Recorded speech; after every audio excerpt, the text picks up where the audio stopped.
late Also fees. has to do with her insurance judge and also I've the heard toll she enough. got in I've paper. heard enough. What is your counterclaim about? We're counterclaiming for the tolls that she ran through. How much in tolls?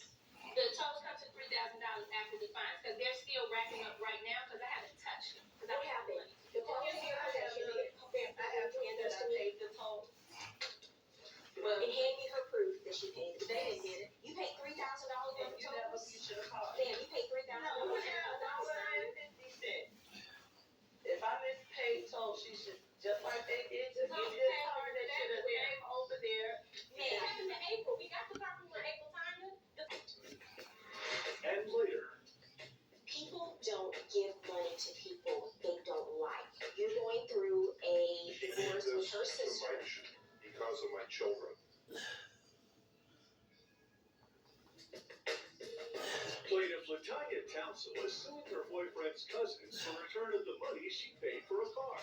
Defendants Joy and Unique Redbird say they couldn't trust the plaintiff and are countersuing for unpaid expenses. First of all, I think the two of you just wanted this car back.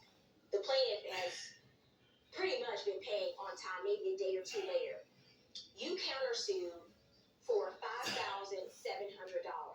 Although you took the car back and you have the car, $50. Good luck, folks.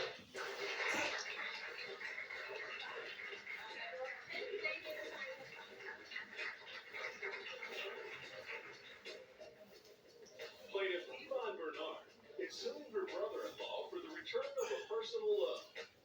Defendant Jack Brody says he was going through hard times and the money was a gift. Yvonne Bernard, Yes. you are suing the defendant, Jack Browdy, for $1,650. You say he owes you for an unpaid loan? That's correct. Okay, how do you know the defendant? Jack is my brother-in-law. He is currently separated from my younger sister, and they are going through a divorce. Okay, tell me what happened here. In 2012, Jack called me around Christmas time in December and asked if he could borrow some money to pay the mortgage and take care of the bills.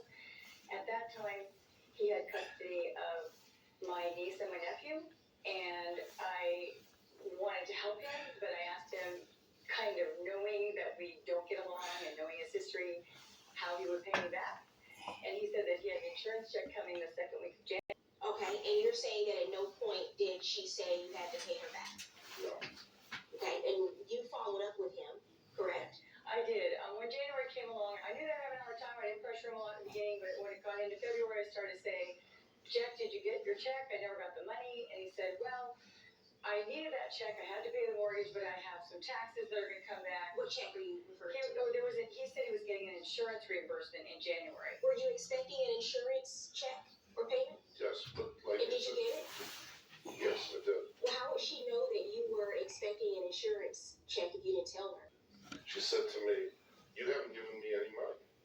In her usual self, she's not very, sometimes she's got a good heart, but sometimes she's not very nice the way she talks to people. Well, And I she said gave you to her, $1,650 of her hard-earned money. So I understand that, but I said to her at the time, if I had the money, Yvonne, I wouldn't have needed to get that money from you.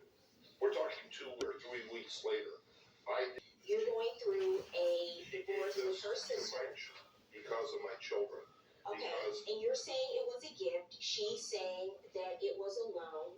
There's also the fact that she knew that you had an insurance settlement coming up. And I believe her testimony when she said that she knows that because you said that's when you would pay her the money back. I empathize with the fact that you've had some problems over the last few years with your health. I hope that you are doing better, but I do believe the plaintiff's testimony, and I credit her testimony in this case, sir, and I'm going to order you to repay her $1,650 judgment for the plaintiff.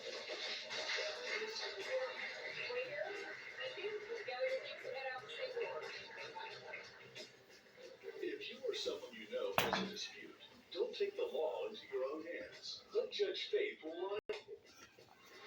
And was there fraud and deception in this car sale? Money pulled out of my kid's mouth. You money for a car you knew didn't work. If you shouldn't be talking to me like that, you know me, you know who I am. So you can't come here. You can't come here and tell me all I this gave you story. $2,800 and you sold. You said, Are you a mechanic for a living? Faith Jacobs. graduated first in her law school class.